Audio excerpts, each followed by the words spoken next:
Hi everybody, and how's it going? Lady Leeanna here with yet another edition of Tarot Card Lessons Made Easy. And it's great to be back for yet another show, and even more than that, it's great to have you back visiting the channel once again. It's always great to see you, and I really do appreciate all of the support that you've given over the past year. And it has been about a year in making these videos now. And what are we at, like the 31st show, I think? Something like that. Anyway, we have already covered the entire major arcana set within the tarot deck in the reverse position as well as the upright position. We've likewise already covered the suit of wands in the upright and upside down position, and now we're working on the suit of swords. We have reached the Four of Swords, okay? And it's a really good card. And if you have a set of cards, then you should have yours out if you want to follow by your own cards. And if you don't, then that's alright too, because I intend to flash a card really big and bold across the front of your TV throughout this video, and it will be up there more times than not. Alright, and so let's start with the symbology within the card, the symbols. Let's talk about the symbols, and then we'll go into the upright meaning as well as the reversed meaning, okay? Sound good to you guys?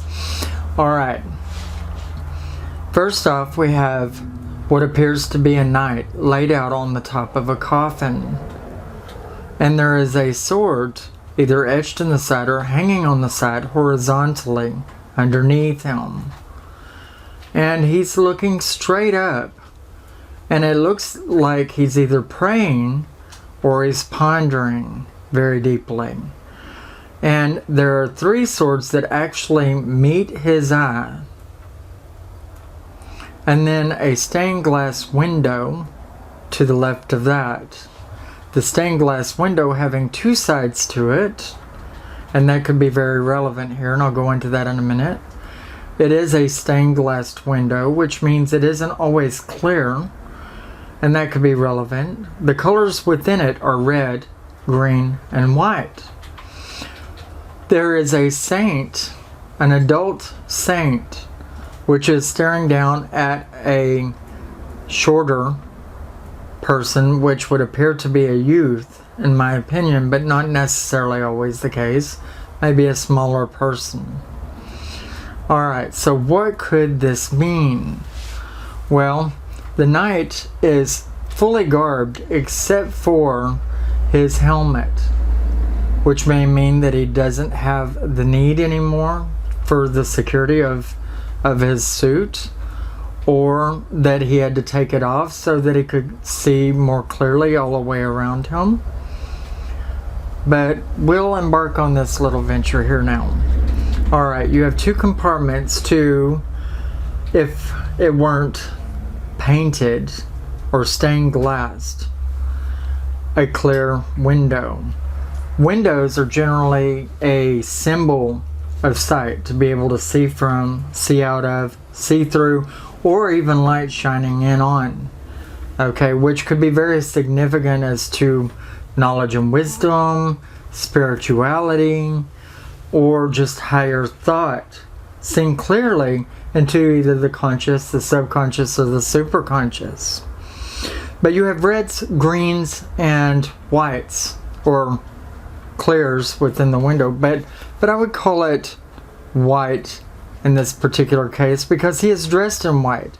And where it looks peachy, I would suggest would be the clear part of the window.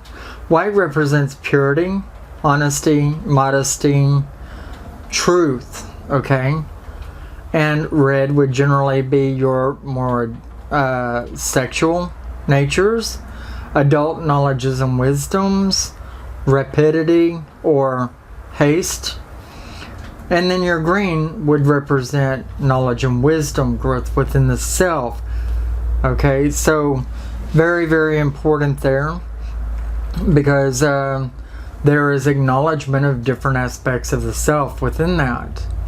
Now the saint is administering words or knowledges and wisdoms to the shorter person or the youth, which would be the higher self or the larger aspect of yourself. Maybe the more hidden, because the saint could be an angel, barely seen or not seen at all. But administering knowledges or wisdoms to the lower conscious. The superconscious and the subconscious very rarely act out. In the dreams, in the sleep stage is the highest point at which they're able to do that. And generally they are trying to administer things to you that may be needing to be acknowledged, that generally you don't, because you're thinking in the world right in front of your eyes.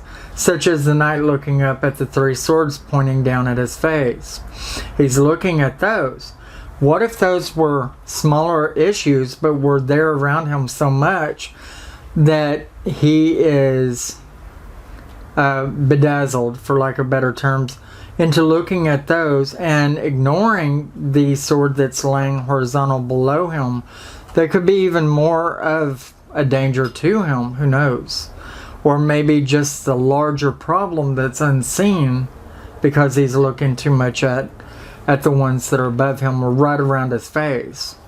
You know, and we're all guilty of that, paying more attention to that which is right around our face rather than that which might even be the root issue. And the sword being right under his body and laying parallel with him would be a representation to me that maybe that's the root issue, and the many things that are right in front of his face are just preventing him from thinking about the thing that needs to be thought about the most. And so he's very confused, and he's having to withdraw into his rest or draw into a repose, or just, you know, segregate himself out from other people long enough to come to a clear and concise conclusion as to how to deal with an important matter that he's actually battling. You see, numerologically speaking, the two sides within the window could represent a battle within oneself. The number 2 is always a battle or a conflict. And being that there's only one person there, it would have to rest within that being. Also, being that there is stained glass within the window, more so than even the clear glass, it would be more than likely a representation that someone isn't seeing clearly. And yet, that is being represented again, you know, as are the 4 swords. 3 of them being dangled in front of the face and 1 of them not. Everything isn't being seen here. Everything isn't been acted upon. There may be something hidden within the body that someone's needing to recuperate from.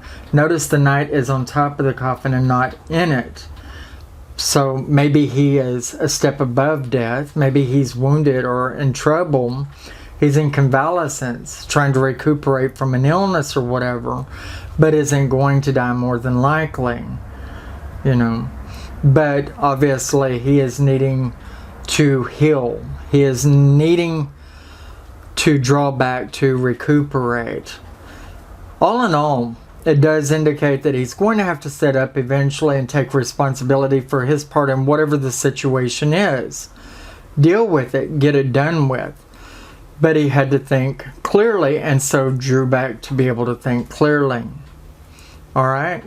So, basically, recuperation, convalescence after illness, conflicting within oneself and looking for an answer that is not quite clear yet, but is coming to be clear eventually. And he will get to that answer. In the meanwhile, there's a lot of spirituality that's represented within the cards. One is generally looking to their higher spirit to try to find an answer as to how they feel about things. Okay? But they're growing from this evaluation that they're making over their life, over their spirit. Alright? Now, there are probably other things within the card that I am not thinking about, and you should look over it very deeply, you know, before putting your cards away. Now, in the reversed position, it's showing social unrest. Someone is very panicky about things that are going on around them. They're turmoiling so much, they will not find a clear and concise answer, at least not at this point or time. Generally, they are not upon their own death. They're typically not an illness in this particular situation, but generally it could represent mental illness, turbulence without finding an answer. Could lead to bad health in the future if one is not cautious. But to step back and find a peaceful place within themselves would be a good answer for them in this particular cause. It is going to be the only way that they are going to find the answer that they seek. Typically, it does show them falling into a very bad place within their spiritual self and possibly ill health in the future. Alright? Well, this has been Lady Leeanna with another edition of Tarot Card Lessons Made Easy, and I certainly hope that this has been a help to you upon your pathways within the study of the tarot. Look very deeply, like I said, into the card. I'm sure you'll find more in there, but this is what I care to cover at the immediate point in time. Look into the spirit more than the physical self within this card. Whenever you're thinking of the window that's represented, when you're looking at the stone cold coffin, and actually he's got a pillow resting under his head, which tells me that he's not usually dead within this card. Okay, but he is trying to find comfort in something, at least to whatever degree he can.